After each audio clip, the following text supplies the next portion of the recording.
Hello everyone, in this video let us implement optimistic concurrency control. To implement that, I need to set the property of a field that I want to track. Say I'm planning to track department name, so I'll select department name, right click, go for the properties, and I'll change concurrency mode from none to fixed. So I'm trying to track department name whenever I'm planning to update it. So if you want to track HOD, you set the property of HOD. If you want to track gender, you can set the property of gender. Now, if you want to track all the columns, you can set or change concurrency mode property of all the columns or all the properties here. But the best practice is basically we'll have updated date time column in every table. So we can set update date or update date time column property of concurrency mode to fixed, so that it will track updated date time. If any column gets changed, it will track with update date time. And normally we have update date as your timestamp in SQL Server, so you need not to pass explicit values for that. So that is the best practice. Like in employee, if I want to track, I can set update date time.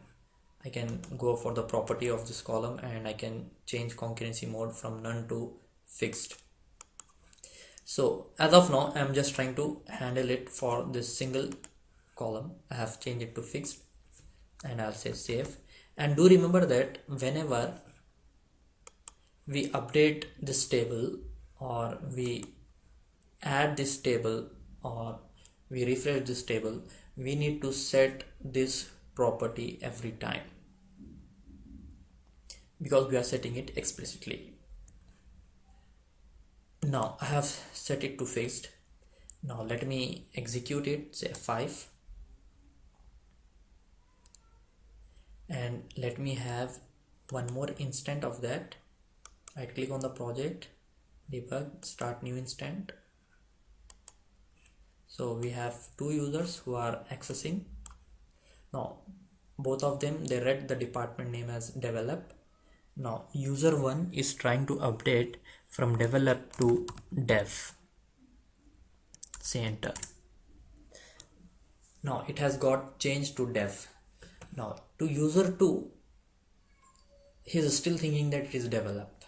Now he'll try to change it to D.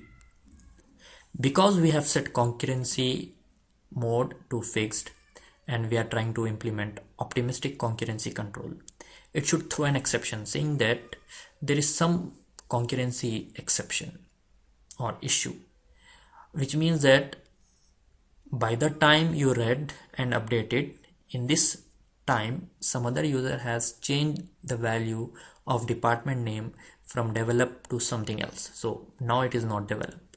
So let me press enter and see. So it has thrown an exception, that is DB update concurrency exception. So there is an exception, DB update concurrency exception. Now let me look into the database. It is dev, so it has not updated it to D.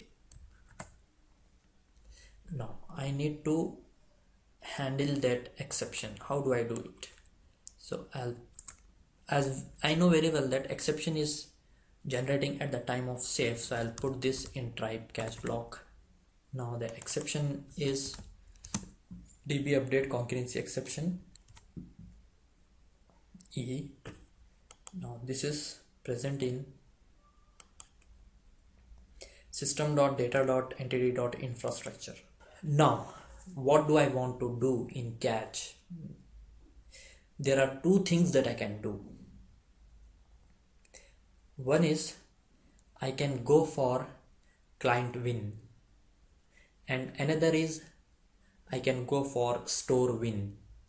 Store win in the sense it will cancel the update done by the end user and it will display the value or it will refresh the value from the database.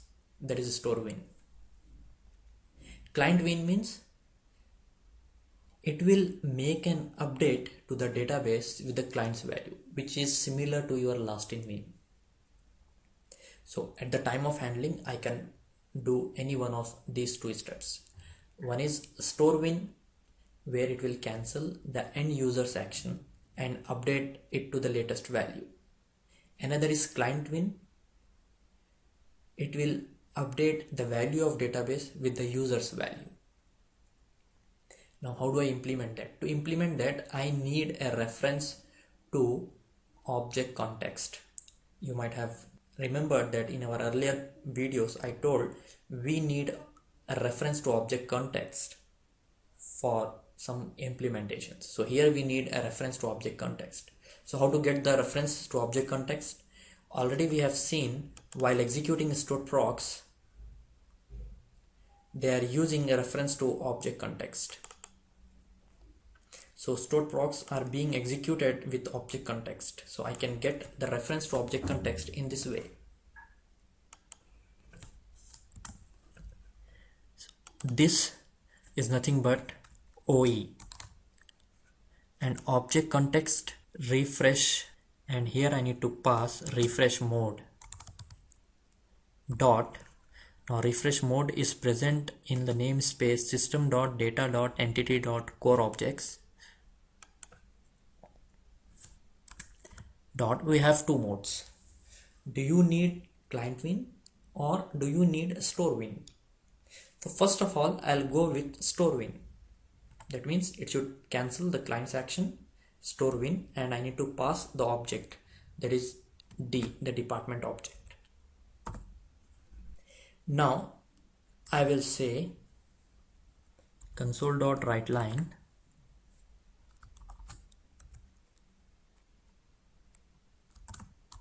latest value of department is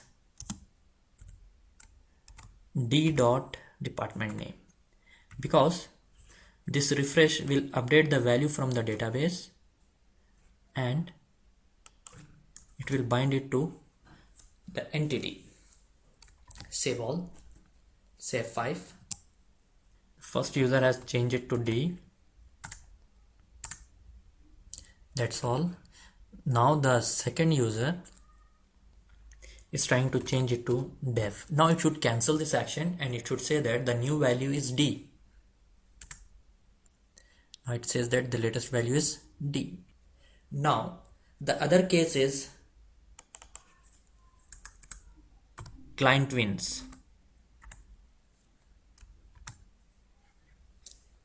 To make client wins, I need to say OE.save changes again, because it has not saved here. Now I want to update it, then I want to save it again.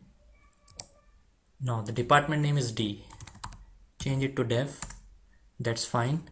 Here we are changing it to develop. Now exception, it says that it has changed to develop. So this is your latest value and it is client wins. Now let us look into the database. It should be develop. So these are the approaches or the ways of handling multi-user scenarios. So that's it for this video. Thank you very much.